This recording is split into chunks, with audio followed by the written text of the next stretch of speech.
Summer routines live or die by how easy they are, and honestly, if something takes too much effort, I'm out. That's why Groons is my go-to. It's my one daily pack of gummies covering my greens, vitamins, and minerals. Plus, it has 6 grams of prebiotic fiber, which is more than 2 cups of broccoli. No mixing powders, no giant pills, no hassle. I just rip open the pack and I'm done. They taste good and they make it easy to stay on top of my health, even when life gets busy. Save up to 52% with the code PODCAST at Groons.co. That's code PODCAST at GRUNS.co. From the kids to Aunt Sue. Keep your whole family connected on all their devices with crowd-pleasing gig-speed internet from Xfinity. Now that's simple, easy, awesome. Learn more about gig-speed internet or other popular plans, now with even more speed. Enjoy faster downloads and a better streaming experience today. Go to Xfinity.com, call 1-800-XFINITY, or visit an Xfinity store for a great offer. Restrictions apply. Actual speeds vary and not guaranteed.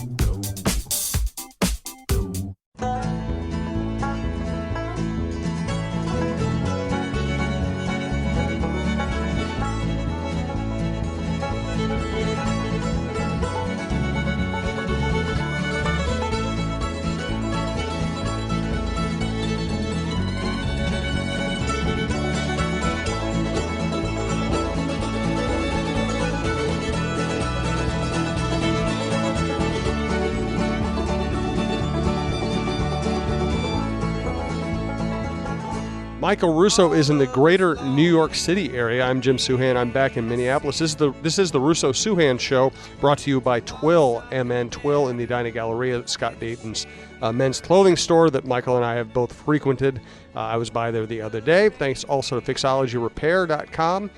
That's John Hedges' shop in the Mall of America and in downtown Minneapolis, right by the Dunn Brothers, just south of the Wells Fargo building. Did a show from there recently. Tony Hoagland, your State Farm agent in Champlin, and Todd Moritz of Sandvold Financial Group. If you'd like to advertise with the program or the network, please reach out to me at jsouhan@startribune.com. Michael, where are you and what have you been doing? You know, believe it or not, I've sat at the same desk for, it feels like 4 straight days. I'm in Manhattan. That's so painful when you're in New York and you can't get out of your hotel room. I've been there. I know. And it's funny because technically, I'm my own boss right now, so it's like I bring the work up on myself, and so I'm the one that's kind of made the decision not to actually enjoy this city. But it was funny. I landed the other day. I get in the lift, and we get the Uber driver takes us, or the Lyft driver takes us over the bridge, going the FDR rather than like the Midtown Tunnel. We get out of the FDR in like 30 something, and I got my head down on my phone or whatever, and all of a sudden I hear from the outside of the car this guy like, you piece of shit, you like, what are you doing in the crosswalk, you like all this stuff, and then my Lyft driver lowers the window and says, you piece of shit. And I just looked up, and I've been in New York for 20 minutes, and I'm just like, yeah, I'm back with my people. So that's kind of like the way it started. Oh, good Lord, that's awesome. I love this city. I mean, I forgot the kicker. Then, without missing a beat, the Lyft driver turns to me and goes, I wish the guy touched my car. I would have popped him. I'm like, but I'm kind of glad he didn't let him touch your car, buddy. What's healthy? Like, so what's healthier? But I gave him a 5 rating. Of course you did. Friendly guy. You gave him a 5 bleep rating. Yeah, I did. What's healthier? New Yorkers who just let it all out, or Minnesotans who just like save it up and then like talk bad about people behind their backs at holidays? That's the thing. You always know where you stand with a New Yorker. I think that's healthier. I would say that's where I get my my at times temper from. Isn't it amazing when you live in a place for just your first 12 years, how it just totally embeds itself into you? Oh, yeah. I'm a split personality because I grew up partly on the East Coast, Pennsylvania and Maryland, and partly have journeyed around the Midwest and the South.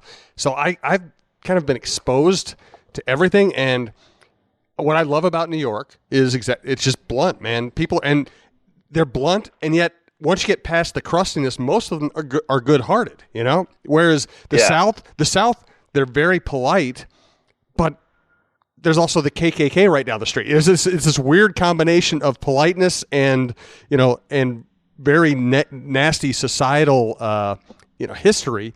And then you have the Midwest where people are really polite, but they probably don't really like you. Yeah, no, I agree. I think there's a healthy balance. I'm looking for this this comment. The Minnesota thing that you just pointed out. Yep. Here, check this comment out. So I wrote this like heartwarming story on Matt Olson. Okay. Yes. Who's the kid, the former junior hockey player. He's from Asante, Minnesota. He got hurt playing in Chicago 2 years ago yesterday, and I did a 2-year update on how he's living. And it was a really, uplifting, inspiring story that I wrote on theathletic.com, and it's free to all. So if you're not a subscriber, which you should be, but if you're not a subscriber, you can go and read it. So this guy, you mentioned the Minnesota, what's healthier. Check this comment out. It's like every comment is like great story, awesome story, what an inspiring guy. This is tears. Blah, blah. This one writes great article, but quote unquote. When returning from the All-Star game, Olsen just so happened to meet the Wild's Eric Stahl at the Minneapolis airport. So he's quoting what I wrote. Russo, there is no such thing as the Minneapolis airport as you've been properly referred to it previously. And then RE, your bio above, KFan identifies itself as KFan FM 100.3 Minneapolis, St. Paul. It's 100.3 FM in both cities, not just Minneapolis. If you are a reporter in Florida, ignorance and misstatements about the airport. Now, again, this is on the comment section of the Matt Olson story. If you are a reporter in Florida, ignorance and misstatements about the airport and metro area and not understanding St. Paul would be understandable, but you're not and you know better. You cover a team that plays in St. Paul. Your repeated misrepresentation of reality comes across as a diss about St. Paul and a pro-Minneapolis, anti-St. Paul bias. There's enough of that laughably condescending, pathetic attitude around. Be better than that. Ticks me off because I was going to. What do you think that guy's like in real life? Ticks me off because I was going to write the same thing, and now he stole my thunder. I know. God. Yeah. Just a wonderful person. That's what the internet. So much of the internet is for. It's for people who can't get anybody in their actual lives to listen to them. Just unbelievable. When I first started doing, getting into talk radio, I had a lot of people in the industry say, those people who are going to call you, those are people who can't get people at the dinner table to listen to them, so they got to call into the radio station. Mm-hmm. And now that we've insulted almost everybody who listens to us. The guy responded to my mom, who apparently stuck up to me. Oh, my God. It's always great when your mom gets involved. My mother writes on there, "You're kidding, right? That's what you reflected on after such a heartwarming article." And then J.S. writes, "I took many things away from this. I said it was a great article, but I also pointed out a pattern Russo has that too many journalists have, the thing about ignoring St. Paul that is obnoxious, tiring, and ridiculous." Well, you know what helps St. Paul's... And it just goes on and on. You know what really helps St. Paul's image is when people get overly defensive about it. That makes it a better city. God, yeah, it's just... honestly. We have a lot to talk about. I'm glad you already made me laugh twice in this in the young portion of this show. But do tell me about the Matt Olson story. Yeah, as you know, Margot LaPanta is actually our photographer at the Athletic, and she does a wonderful job. She actually went up with Chad Graff to go interview Tom Brady's family when that the Super Bowl was here, and she's got this way. She also came up with Matt Cullen, and she's got this way of just kind of also disarming like the family, like they don't even know that they're being taken pictures. Because she also she's she has questions. It's almost like a dual interview, so she's very valuable to have. Yeah. At these things. So we drove up to Asante, Minnesota, to the home of Matt Olson and his parents, Doug and Sue, and unbelievably hospitable people to allow us to spend 3-4 hours in the afternoon there last Friday. And I think I told you about it, that story was coming on the last podcast. And, this kid, the reason why I wanted to do the story is I actually met him at the Tampa airport. And if JS is listening, I'm not positive if it's a Tampa. It's a Tampa St. Pete airport, Michael. I'm not trying to diss St. Pete. I swear. Why do you hate St. Petersburg? I'm just going to call it the Tampa airport. It's a religious thing. You don't like cities that are called Saint something. Yeah. Anyway. Why do you hate Catholics? At the Tampa airport, maybe the Tampa St. Pete airport. I happened to meet Matt Olson. I know St. Petersburg, and he's a good guy. Yes, exactly. And so, when just even talking to him, and I talked to him for probably him and his family for about an hour, and just I couldn't believe, like the last thing that was reverberating in my head the last couple of weeks is he's telling me about his junior career. and he's telling me about how he used to be a forward, and his coach moved him back to D. And at first he hated it, then he loved it, and then it was a means to continue playing hockey past high school, which is what he really wanted. And he told me about his junior career, and then at the end he goes to me, and it was like stuck in my head for so long. He goes to me, and it was awesome because it worked out. And the whole time I'm thinking, like, what a strong guy. Like, the fact that he has been, given this, awful hand of cards here. He's sitting in a wheelchair, can't feel from his chest down, and he still has no regrets that it all worked out, quote unquote. And he absolutely loved his career, loved the lessons that he learned playing hockey, those 2 years being away from home, playing junior hockey in places like, Minot and Little Falls and Corpus Christi and Chicago, and he had no regrets. And so I go to his house, and it's the same exact thing. There's no hint of sadness. He's the most uplifting, positive person, and just seeing how he lives his life on a daily basis, and how incredible his parents are, and his personal care attendants and things like that was absolutely inspiring. I'm leaving his house like 3 or 4 hours later, and even like a day and a half, 2 days later, I couldn't kind of figure. You know me, I'm usually in a terrible mood. I couldn't figure out, like, man, this is weird. I'm really in a good mood the last couple of days, and it like dawns on you that you're in a good mood because this guy just kind of lifts the spirit. He's just I don't know. It was a really incredible experience, and I just hope that the article that I wrote really kind of expressed that personality, and that he's just such a funny guy. At the end of the story, it was my favorite part of the interview, and I ended the story that way because it was my favorite part of the interview to leave the lasting impression. When he starts talking, he makes this joke like he's got a C4 injury.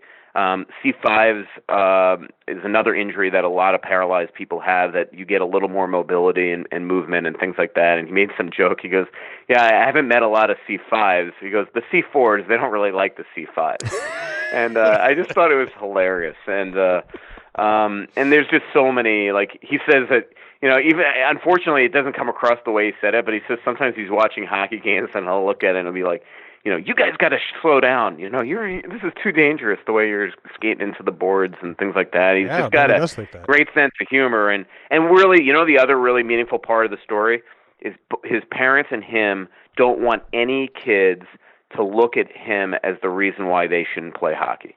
They want it to be the complete opposite. And again, his attitude shows it off. And so, the story is about, it brings you through the injury, then it brings you through the first year and how it really was just about survival for him and his parents, and then it really brings you to what their routine is on a daily basis now. And what's really neat is that his parents, who have been at his side for 2 straight years, are finally starting to take their life back and going out to dinner, and this summer going on their first vacation without him. And it's just I don't know. It was definitely a story that I hope everybody reads. It's a long one though, so devote a little time. But it's the longest story I've ever written, Jim. Isn't that crazy? Oh God, I thought the first third was awesome. I'm Get kidding. To the second, third, the next couple of days. I'm kidding. I'm going to take some vacation time, and I'm going to get through it all, I promise. We're going to come back and ask Michael why he hates St. Paul after we thank Twill in the Edina Galleria, twillmn.com. Again, right there, right off France, in a beautiful space, good restaurants, nice shops, and I wear Twill stuff all the time, and Scott Dayton makes me look as good as I possibly can, which is the nice thing I can say about anybody. Hi, I'm Stacy Souhan. I love Twill, Scott Dayton's shop in the Edina Galleria. Twill takes the stress out of shopping by offering updated traditional fashion. I know that if Jim goes in there shopping alone, I will like what he buys, whether it's pajamas, flannel shirts, or suits. I plan to recommend Twill to my daughter when she has to buy wedding party gifts and attire. Twill in the Edina Galleria will bring your fashion game to a championship level. So why do you hate St. Paul? I love St. Paul. Can't tell. I know. Hey, Minneapolis-St. Paul Airport. I'll keep on digging that in my head. Let's shift. You know what's really ironic about what that guy writes is that a lot of times, like, I know the name of the airport, okay? I've been there you spend a your lot life more than there. that guy has. Yes. Okay. But the reason why I don't do it technically, and it's really true, is because it makes the story longer. And here I wrote a 4,200 word story, and I went back to my old habit of not putting dash St. Paul. Well, it makes no sense that I. So anyway, well, we haven't even talked about the Wild yet, and we have a lot of stuff to talk about. But there are a couple other things I want to get to first. One is, did you watch or did you kind of catch the highlights of the Americans winning the gold? Yeah, I did. I watched it last night. It was I watched the first two periods out at Foley's here in New York, which is a kind of famous sports writer bar. Yep. Yeah, famous sports bar that a lot of athletes and sports writers go to. And then I watched the third period and overtime and the shootout in my hotel. And it was a great game. It was frustrating at times because I felt like I'm not a big fan of the big ice, and especially, I just think it makes the game slower and easier to play to basically with the more room. I just don't like it. So sometimes even the men's tournament, I just don't enjoy watching. But this game was really awesome. I thought the Americans did have the benefit of the call until Poulin had the clear and evident headshot that should have been a 5-minute major and wasn't called. And then I was like, all right, now it's time for people from Canada to stop whining because, realistically, the Americans should have gotten a major out of that and could have won that thing in regulation. Overtime was great. Still wish that they would go either to an endless overtime or go to 3-on-3. Agreed. But man, Phil shot to win it, and rather than go to shootout. I hate the shootout, and when the team that you care about wins in a shootout, it's kind of cool because it's automatically a dramatic moment, but it's still not hockey. Yeah, I just don't. I wish that in the gold medal game it was just an endless overtime, like you had in Stanley Cup playoffs. I think it'd be. I think it's the right way to end the game. And I get in tournaments that sometimes you have to have a time limit because you've got another game starting and starting. But this was the last game, and so I just think that even in this situation, the IIHF should change the rules of medal games, or at least the gold medal game, to get rid of the shootout. I hated it. I remember when the first time I saw it in '98 in Nagano. The shootout, I'm just like, is this really how we're going to end it, to decide who's getting a gold medal, a skills competition? But hey, it's just an awesome win. Anytime the U.S. and Canada play in women's hockey, it's fabulous. They play a lot, so they have a genuine disregard for each other and are true rivals. And frankly, I wish that what we saw with the women's tournament is the way that the men's team was picked. I just don't like the way that they, a bunch of NHL castoffs and a sprinkling in a couple college guys. It just made to me the tournament unwatchable. I hate to say it, and I don't want to offend anybody, but I could not watch the games. I'm not even entertained by this.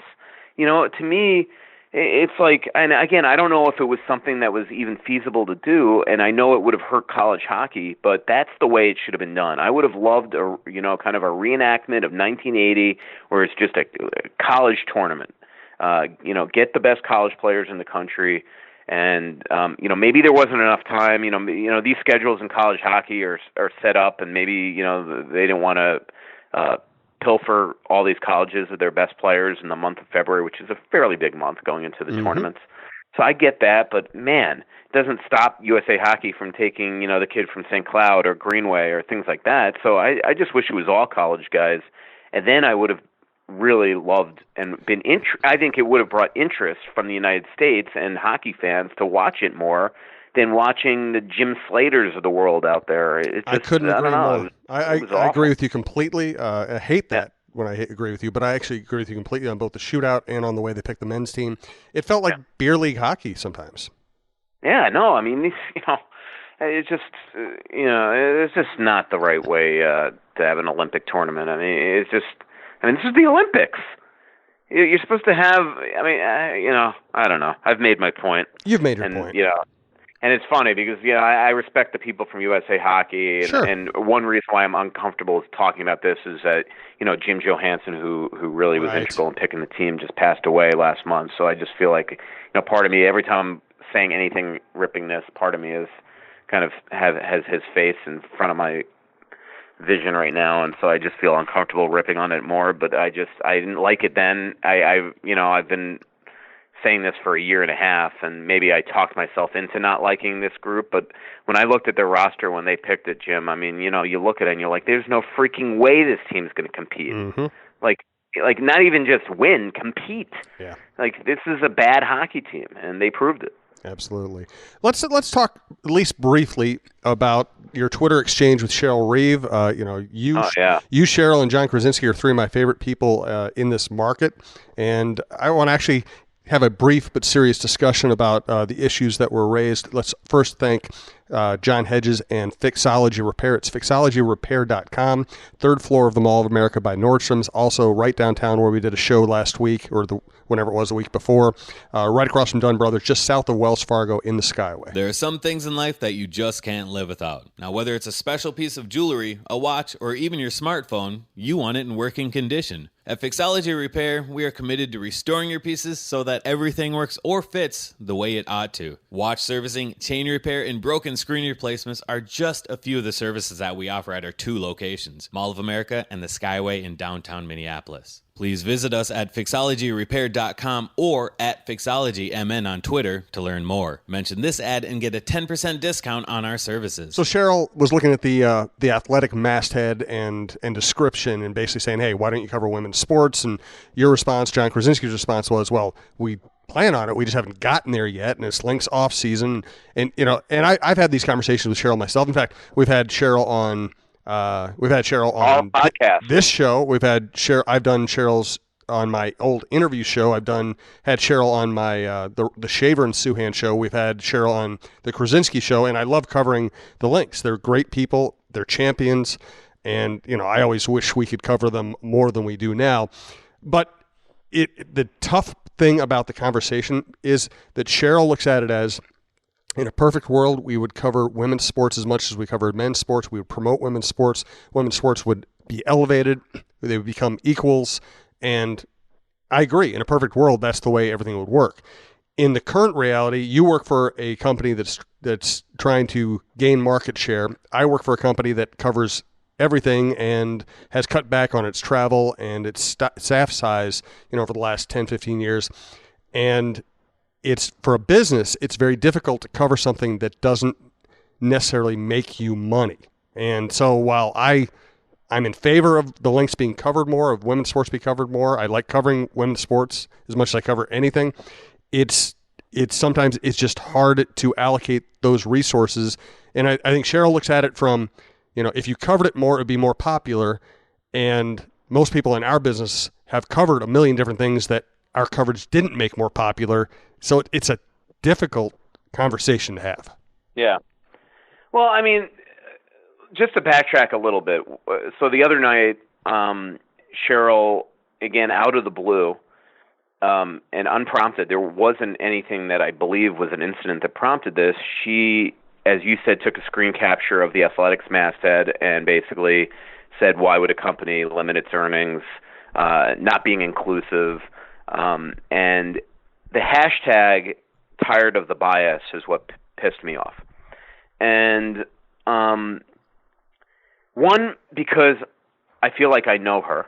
I mean, I know that she doesn't know me well and she doesn't know my heart, but I've met her. We've had her on the podcast. I think the world of her.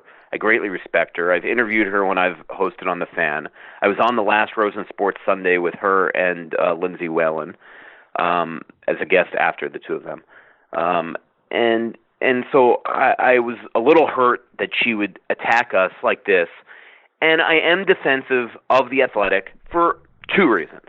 One, I think we are doing an incredible job, particularly with very few resources and particularly covering women's sports, which I'll get to in a second.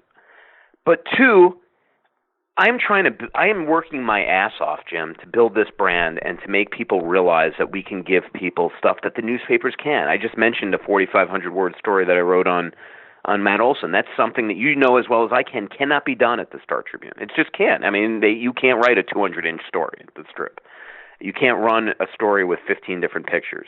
So I feel like I'm really protective of this thing. Plus, I have put my livelihood on the line to leave a newspaper that is incredible to come to a startup, and I have to build this from the ground up, and I have her out of the blue giving misdirected criticism without clearly doing an ounce of homework on the site and bashing us. And so anyway, to get back to it, so all this happened while I was and here another story you cannot do that I'm going to be doing next week for the Athletic is I spent the other night at the Department of Player Safety, interviewing George Peros, watching them do their job. I was there for 3 hours. My phone is blowing up with Cheryl Reeves, Jana Sortel, John Krasinski, and I'm quickly kind of looking. I don't know what's really going on. Chad Graff's calling me, and I finally, after I left, I caught up with everything. It still didn't bother me, because I know that Cheryl is advocating for better coverage of women's sports. I'm fine with that. I respect that. But then I start thinking, I'm like, wait a minute, okay? Like, we were the only outlet in town that just covered the NWHL All-Star Game. We have a huge girls hockey state tournament that we just posted today that has been in the works for a week. And by the way, we haven't written one word on boys hockey. I'm the one that advocated for us to do a Chrissy Wendell story because I respect the heck out of her, and she's working for Fox Sports North. I'm the one that had us write a Rob McClanahan story on a father-daughter story. My first hire at The Athletic when I was acting editor was bringing on Nate Wells because I wanted women's college hockey covered. And I'm just thinking, I'm like, all right, so, where is this coming from? And then I start looking at her tweets, and she makes it very clear that she has never read our site, that this was just coming because she didn't see a landing spot for the links and that landing spot for women's sports. And then I start seeing the amount of retweets and the amount of likes and the replies telling quote-unquote Russo hockey is started the problem, and I'm sorry. I'm going to be damned to let her slander us. And so that's what happened. Is I decided I was going to be quiet, and then when I started reading the responses, I'm like, no, I've got to stick up for myself and our outlet that is doing a great job. That, by the way, Jim, has all the intention of covering the links. That, by the way, a week or two ago, John Krasinski called their PR guy, Freeman, to set the table for our coverage to cover the links and to set up our preseason coverage. And the links don't start for 3 months. So I don't know where she was coming from. Clearly, she, one, needs to communicate better with her PR person. But two, Jim, she made it clear in her tweets that she has not read our site, that this was all because she didn't see a place. Now, I completely agree with her. We need a landing spot for women's sports. Heck, we need a landing spot for college hockey on our site. What happens with, unfortunately, the stuff that are not Wild, Wolves, Wolves, Twins, and Vikings right now is because we have a landing spot for them. The other stuff just all gets put on our quote Minnesota page, and because we are writing 5, 6, 7 stories a day, they sort of get overwritten and dropped where you can't find them. And so it gives this perception out there that maybe we're not only covering women's sports, but Gophers, college hockey as a whole. So that is one thing that we have to do. And, the other thing that I failed to mention is just the irony of that day. I met with Paul Fichtenbaum, who's a really famous guy in media, by the way. He used to run SI. He's now our chief content officer. And part of my meeting was to discuss that I wanted to invest money into covering the links in the Minnesota United, and that we were just going to hire a United freelancer, and that we planned to hire a links freelancer, and I wanted to make sure that was okay with them. And the whole point of me doing this was to say the Lynx are a team that is very important to the Minnesota community. They win championships. That people love them. They pack the house. We have to cover them, and he agreed. And then 5 hours later, with no homework done by her, she attacks us. So that's where that came from. And I don't regret that I stood up for myself. And I'm mostly disappointed that Cheryl didn't have the maturity to call me or John Krasinski or Chad Graff or our editor Zach Pierce to discuss this before going on Twitter, which she should know is a place where is outrage culture, to say a bunch of stuff about us that is completely not true. That's what I have to say about it. And I'll offer this. I know one thing Cheryl is pushing for hard is she feels like the links are covered as kind of this cute little sport just during their season Right. and only when they play big games. She's trying to get women's sports covered the way we cover, the Vikings Right. off season and free Look, agency. and not to interrupt, but that was the other part of this story, Jim, that I just want to say is like, what I was like. I agree. Like they've had free agent signings, we haven't written a word on them. But she needs to also understand that we started September 5th. And before I even covered a Twins or a Vikings game or practice, I had people at the WNBA Finals. Right now, we are building our staff. On February 1st, we just hired our third and fourth writers. So, she needs to understand that we are building this thing, and we haven't been around for 2-3 years. And I just felt it was misdirected. All right. Well, and as like I said, I think very highly of both of you, and I wanted to give you a chance to talk about it, and I'm sure I'll be talking to Cheryl about it at some point too. So thanks for taking that on. Let's thank our State Farm agent, Tony Hoagland, Hoaglund. Tony handles my insurance. He handles Michael's insurance. He's located in Champlin, but he has a car. He'll come deal with you wherever you happen to be. Right now, 1 in 3 drivers is cruising around in a state of skepticism about just how much value their car insurance company is delivering. If you are one of them, State Farm agent Tony Hoagland in Champlin can help you get to a better state, because he'll talk with you, listen to you, and help you put together a policy that has you written all over it, from cost to coverage, all backed by 24/7 customer support.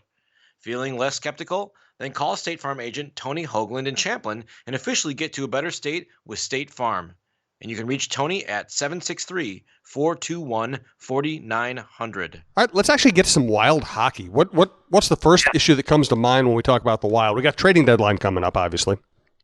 Yeah, trade deadline's coming up on Tuesday. Is it Tuesday? February 26th. I think it's Monday. I thought it was Monday. Monday. Look, what's that? Monday. Yep. All right. I guess Monday is the date. You know why I get disappointed by that? Why? Because you know me better than anybody. Like, I love this stuff, yes. Right? And after the trade deadline, it's like, okay, there's nothing. Like now it's just like covering the team. I love that. Like, some writers love it because they're like, all right, I can go out to dinner and never have to have my phone on me again because there's nothing that can happen. Yeah, but you have no life, so this is good for you. Yeah. I hate the day after the trade deadline because things just get so boring. Although last year, watching the Wild collapse under the weight of Martin Hansel was kind of interesting. Yes. But yeah, no, and I'm sure we're going to get a lot of Twitter questions about what the Wild are going to do, so let's hold off on that. But okay. But it's going to be interesting. I mean, again, the Wild are at the cap. They can't do much unless they're going to make hockey trades. There's a lot of Charlie Coyle is the one that makes sense, is the name that's going to be rumored a lot, just because, again, I don't think they're trading Zucker. I don't think they're trading Dumba. I don't think they're trading Granlund. I don't think they're trading Niederreiter. Brodin's, somebody that I'd be shocked. So really, unless you're making a quote-unquote hockey trade, there's not much this team can do. I do think that they would consider trading Matt Cullen back to Pittsburgh to create space to bring up a Cunnin or eventually have the cap space to sign a Jordan Greenway. I know they would absolutely trade Mike Riley. They would absolutely trade Chris Stewart if they can. If they could somehow get somebody to take Marcus Foligno or Tyler Ennis, they would do that. So those are the type of trades that they potentially can make. But the other side of this is that, still part of you wonders, does Chuck Fletcher try to do something bold? Because I think when we all look at this team still, it's like I don't think they can go win a Stanley Cup. So, the goal should be to make your final something to go win this cup. But the Wild, do they have the assets to go do that if they're not, if you're not willing to trade futures? And right now, this is an organization that since 2013, they've traded 11 draft picks, 2 firsts, 4 seconds, 4th, 5th, 6s. So they don't have a second this year. They have 3 thirds. They're not trading their first, they say. They say they're not trading the rights to Kaprizov. They say they're not trading the rights to Greenway. They are not trading Cunnin and Eriksson Ek, they say. So if you're not making those type of moves, does a Louis Belpedio get something done? Does a Sokolov? Does a Ladnia? Because most teams are going to make rental deals are going to want futures, and most teams are going to want hockey trades are still going to want some sort of piece for the future as well. So I just think it's very difficult, the position that the Wild are in after what they did last year in trading their first and second for Hansel and White, to make any type of bold move. But, I've been shocked before, and we'll see if I'm shocked on, as you say, Monday. Yeah, I'll be at the game on Sunday night. It'll be very interesting to see what the atmosphere on the arena is and what the atmosphere in that locker room is. Let's go to we have a lot of Twitter questions. They're going to cover a lot of Wild issues. Let's let our listeners kind of dictate the rest of the conversation. Let's thank our... Let me actually just one thing that just popped in my mind, and I'll make it brief, is as you know, and you're the one that introduced me to Michael Kenny from Defined Destinations, Anthony LaPanta and I are going to Italy this summer. There's 4 weeks left to sign up. We need, I think, 4 people left. So if you want to go to Italy with Anthony and I, we just secured the hotels today. They're insane in Venice, Tuscany, and Como. Go to defineddestinations.com. It's going to be an awesome trip. Airfares included, hotel, transfers, food, the excursions, places like wine. I wish you were coming, Jim. Wineries, olive oil tastings. Yeah, my problem is I don't like people, though. I'd have to spend time with people. Yeah, you should see this hotel we're staying at in Venice. It's right on the Grand Canal. It's awesome. Did I say that out loud? I said that out loud. That was a mistake. Yep. And I've met I've become friends with a family that was on my trip last year to Ireland, Scotland. Some listeners on the podcast are already going on the trip, which is awesome. My mom is going on the trip. So I'd even enjoy Russo slacks for a little bit, but I don't know if he'd come. Mark, you got Imagine those photoshops he could do if he's got some more material. He's got to go on the trip. Well, I think we just need him to go on the trip and send us. And I'm not going on the trip, so he could send me photoshops of everything you did the entire trip. That'd be awesome. So let's take a Twitter question first. Zach Brown, is Kemper the number 1 goalie in Arizona now? Well, I can't imagine that he's going to be that, but we'll see. I mean, maybe he got his act together, has had a really good year with the LA Kings, but right now they say they're going to have a 1-2 punch with Antti Raanta there, so we'll see what's going to happen. The Wild play in Arizona next week, by the way, and Kemper's last win with the Wild was at Arizona, coincidentally enough. So, but again, I'm just going with what John Chaika said yesterday on his conference call, that he wants to have a 1-2 punch with Raanta and him. And remember, they got Hunter Miska, who's having a great year. He's from North Branch, Minnesota, I believe, and he's having a great year. And he's down in Tucson right now, kind of waiting in the wings. From Ben Streeter, who goes by the great Twitter handle Salisbury Skate, what did the Wild do with their time off in New York City this week? A lot of dinners. I saw a couple of the players went to see Hamilton, which is up in Broadway, and an awesome show. I saw it a year and a half ago, I believe. And by the way, you don't have to just come to New York to see Hamilton. I think it has a long showing in Chicago if you haven't seen it. It's coming to Minneapolis in the fall. Yeah, and I think they're coming. Yeah, they're coming to Minneapolis in the fall. Yes. Or you saw it? No, they're coming to Minneapolis this fall. Yeah. And the traveling tour is the same. I think it's the same tour as the one in Chicago. Cool. So the traveling tours are awesome, actually, and they're usually a little cheaper than Broadway. Right. Very rarely do they. Is it not the exact type of show that you would see on Broadway? But other than that, dinners. Tuesday they had a full day off. I saw, I ran into a couple of the Swedes on the street. They were going up to Times Square just to sightsee because, it's always cool, these type of trips when, certain guys have never been, in places before and everything's kind of new to them, which is really neat. Now, Eriksson Ek actually started his NHL career at Jersey and at Brooklyn, so this is kind of old hat for him. So he was kind of showing Olsen the area and things like that. And I know a lot of the crew and people like that did stuff like the Statue of Liberty. So they had they had Monday night off because they played the Islanders during the day. Tuesday they had a full day off and team dinner. Wednesday they drove into Newark for practice and came back. And today they decided to pan the morning skate so they didn't have to deal with traffic. And it'll be interesting tonight. I don't know when you're putting the show up, but we'll put it out quickly today or tomorrow. Is it going up today? Yeah, it'll be out shortly, actually.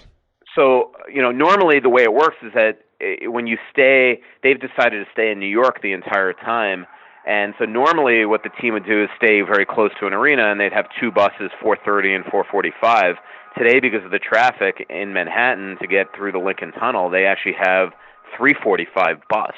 So they're going to, potentially get to the arena way early. And so it kind of throws off the routine today. But they threw away the morning skate. And I'll be interested to see the way they play in Jersey, because this team is usually very flat in Jersey. They just don't play well in this new arena, Prudential Center, and for some bizarre reason.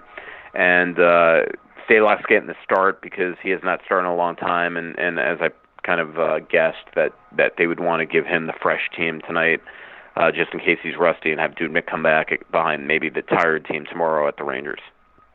Let's thank Todd Moritz, Moritz, of Sandvold Financial Group. It's SAND, V as in Victory, OLD. I see the billboards all over the place. Todd is the contact we recommend with that very traditional financial company. If you need financial advice, financial planning, please reach out to Todd. Todd supports both this program and the Shaver and Souhan show, which this week had Randy Shaver on. It has also featured Paul Molitor, Lindsay Whalen, Cheryl Reeve, Dave Simonette, Gary Lewis of the Jayhawks. That show has become a lot of fun. Plan for tomorrow today. It sounds easy, but for many people it's not. The good news is, planning for your financial future isn't something you have to do all by yourself. Visit sandvoldfinancialgroup.com to request more information and ask for the tax-efficient insight of Todd Moritz, CPA. Registered representative of and independent of Questar Capital Corporation. Member FINRA SIPC. Advisory services offered through Questar Asset Management. All right, more Twitter questions from Nikolai. Have the Wild considered buying out or some alternative method of getting rid of Quincy? We had to have a Quincy question. Well, I mean, wait, say that again? He's asking if there's a way of getting rid of Quincy, basically. No, I mean, they'll get rid of Quincy in 2 months. They've made the decision that they didn't want him to go to Iowa, so they sent him home, and they're paying him.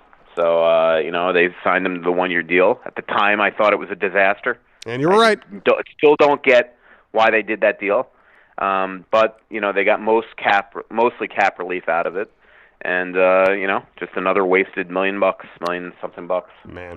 From our friend Steven Strom, he feels like the Wild lacks an identity. Last year they were an offensive juggernaut with different guys scoring every night. What best describes this team this year? Completely agree with Steven. We were talking about this the other night. I just don't know what this team is. Sometimes, at home they score a ton. On the road they can't, although the Islanders are so bad that the Wild were able to escape a game the other night where they weren't very good in their own zone. But they're not nearly as tight defensively. They blow leads. They're not getting great goaltending, and they just have been for a team that keeps on winning and has near the top 5 points in the league since mid-November and Christmas. It's crazy how convoluted they've been.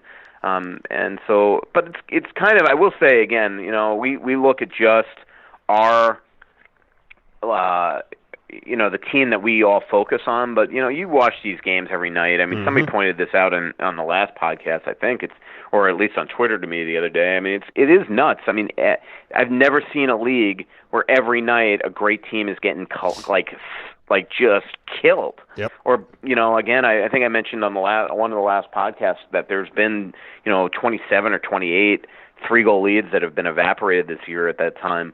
It's a different league now. I do think, scoring is up, power plays percentages are up, and I think a lot of it's because they've cracked down on slashes.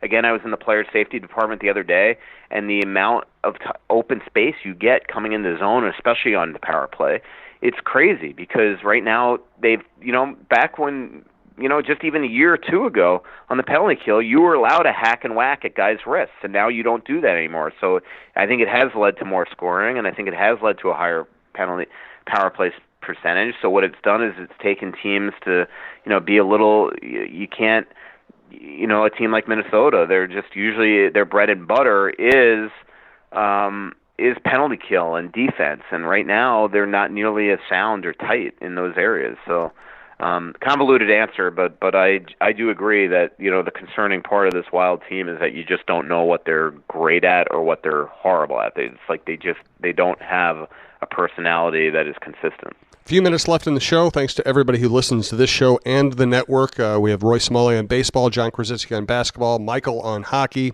We have a general show with Ryan Shaver that often delves into music and pop culture.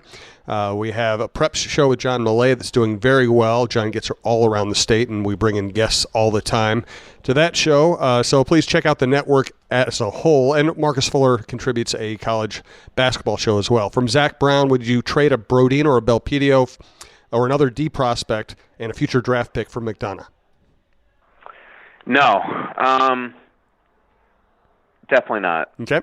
From Nikolai, we'll take it. And my reasoning is this. McDonough, one, he hasn't had a good year. Mm-hmm. And I'm saying this with a little hesitation because I know for a fact that he would be wanting to be traded to Minnesota. He's on Minnesota's listed in his allowable teams. Mm-hmm. The Wild are interested in McDonough. But what is concerning the Wild with McDonough is the same thing that concerns me with McDonough. He's had a lot of injuries. He hasn't played well this year. He's had a lot of head injuries. And he's a year from his contract being up and needs to be re-signed. Yep. So, one, you have to make sure that you could afford him after his contract ends here in a year. And two, are you willing to commit to him long-term for somebody that has had a fair amount of particularly head problems the last couple of years? The other issue, now, if in the question you're trading Brodeen, then it's not as big an issue as if you're trading somebody else. But if you're not trading Brodeen, how can you divvy up the ice time and the salaries? Brodeen makes over 4. Suter makes 7.5. Suter wants to play 26 minutes a night. Brodeen wants to play 24 minutes. How do you divvy up the ice time, the power play time, the penalty kill time? In today's day and age, I'm doing this big Nate Prosser story for Minnesota Hockey Journal, and there's so much left over that I'm actually going to do a story on The Athletic. And one of the quotes that I'm putting in my story in The Athletic next week, it comes from his dad, Chris, and it was such a wise statement, is the reason why guys like Prosser are also valuable is that in today's day and age, you pay your top 4. Your third set has to be cheap. They must be cheap. And so now if Brodeen's not the guy in the trade, now you have 3 left D making probably, McDonough making over 5, Brodeen making over 4, and Suter making over 7.5. Now how does the rest of the pie look? So I personally wouldn't trade for Ryan McDonough, but I will tell you the Wild are intrigued and have talked to the Rangers about it, and McDonough would love to play in Minnesota. Interesting. But because of everything I just said, I just don't think it makes sense. Right. And I don't think, because of what I just said, I think at the end of the day, the Wild don't go that route. But I could be wrong. From Derek G. Johnson, a longtime listener, if the Wild were to trade Coyle, which Derek doesn't think they should, what type of return could they expect? Well, to me, if you're going to trade Coyle, you should get yourself a Max Pacioretty type. It's got to be a hockey trade. To me, you cannot. Somebody said to me, my God, and he's a bright person. The names that this guy wanted thrown into a trade for Evander Kane the other day, and I'm like, do you understand that Evander Kane's in the last year of his deal? Mm-hmm. These trades don't happen. So if you're trading Coyle, it's got to be in a hockey trade, quote unquote. And so to me, you got to get a scorer, a scoring winger, top 6, that type of guy. If you're going to trade Coyle. Coyle's a frustrating one again because he's back on that streak where he's playing great. And you're like, God, if you play like this all the time, we don't need to trade you. Just look at the play that he made on the Jason Zucker 5th goal the other night. And, that's like, that should be you every single night, Charlie. And if you played like that, we wouldn't even need to be entertaining going out and getting somebody else. And when I say we, I'm talking like you're the Wild, right? Not me. I understand. That would be what I would do. But if Charlie's going to play like this, and he usually does late in the year and into the playoffs, and maybe you don't make the move now and you wait till the summertime to even consider something like that. And, again, I still think the Wild would, really consider trading Cullen only if they got something that was really worth it. I don't think they would. I think it would be stupid of them to trade Cullen into Pittsburgh for a 5th. But if you could somehow detach that 2nd-round pick from them and maybe throw in O'Reilly, I would consider that in a heartbeat. And the reason why is because that you could replace Cullen with a Luke Cunnin from the minors, and you got Greenway coming up and things like that. There was a rumor the other day that the Wild were actually talking to Vancouver about Thomas Vanek. I've been told that is not true. And technically the Wild would be allowed. It is permissible for them to trade Thomas Vanek, even though he's bought out and they're still paying him this year.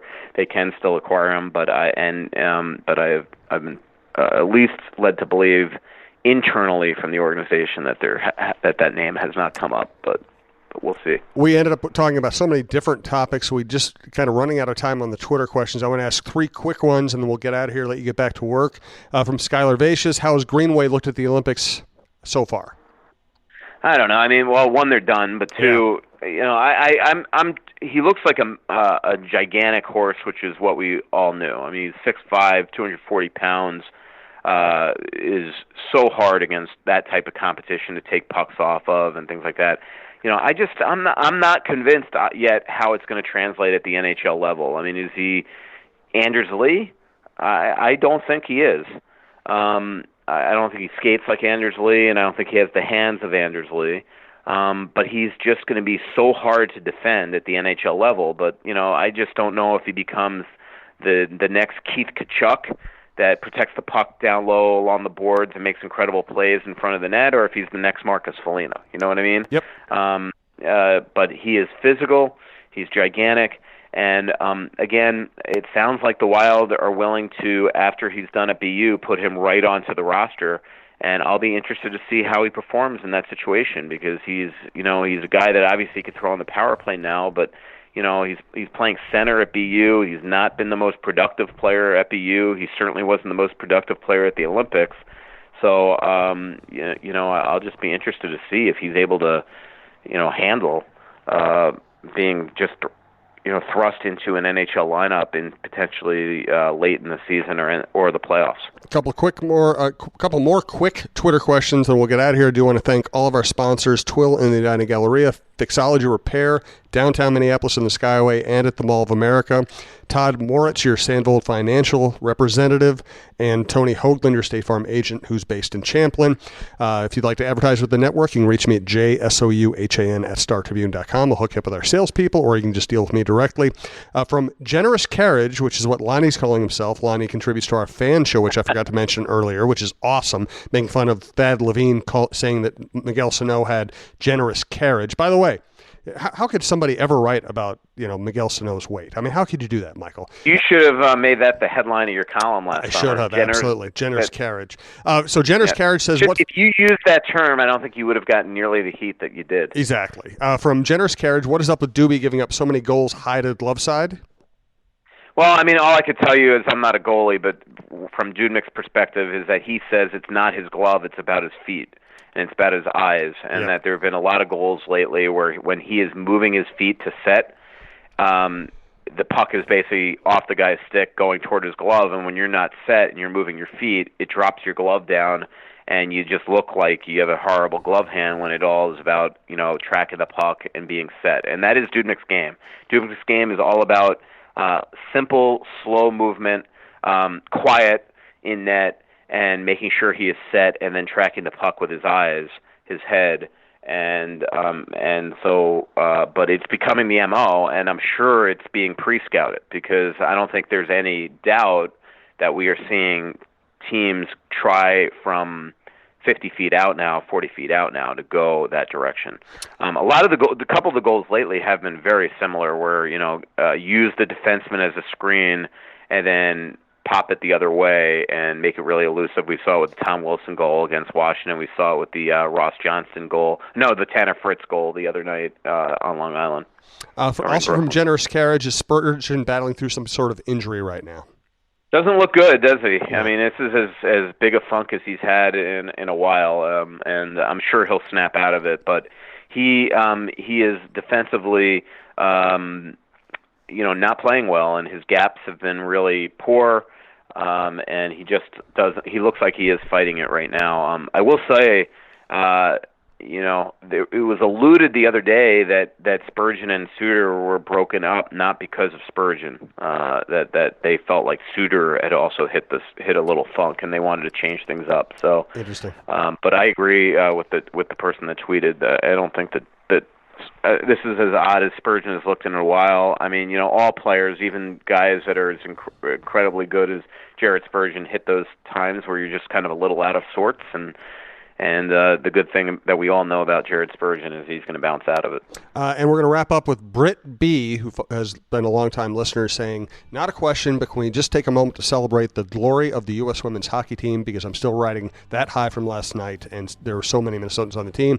Absolutely, that was great hockey. It was stirring, even with the shootout, still stirring. Great story, great ending, great tournament for that team. And Michael? And awesome for Minnesota. I mean, Yep. Especially the Gophers. I mean, there were 6 former Gophers on that, or current Gophers on that on the U.S. women's team, and Yep. and I think there were a couple Finns that won bronze that are Gophers, and so just awesome for the state of Minnesota as well. Absolutely. Thanks, Michael. We'll see you soon. And St. Paul, by the way, not just Minneapolis. Why do you hate St. St. Paul? Paul too. And why do you hate Saints St. Paul in general? too. I love St. Paul. I love St. Paul. Pretty little city built on a hillside. Music in the bars and fire in the sky. We went to the beach and it was covered in ice. And I used to call it home. So much coming out, there's nothing going in. I know that you feel like you're never gonna win. Oh, but the world won't forgive a winner. The Starlight Lounge presents An Evening with the Progressive Box. Old moon, yeah. That's Hugo, tickling the ivories. He just saved by bundling home and auto with Progressive. Gonna finally buy a ring for that gal of yours, Hugo? Send her my condolences. Hi-oh! This next one's for you two. There's a burglar in my heart. Thank you. Progressive Casualty Insurance Company and Affiliates. Discounts not available in all states or situations. How do you keep your family healthy this season when it feels like everyone around you is getting sick? I use Sambicol. It's drug-free and scientifically tested to help support your immunity. Sambicol has the power of black elderberry in every purple bottle. It comes in tablets, syrup, chewables, or my kids' favorite, the great-tasting gummies. So this cold and flu season, support your family's immunity with Sambicol Black Elderberry. It's the only one I trust for my family. And best of all, my kids love it too.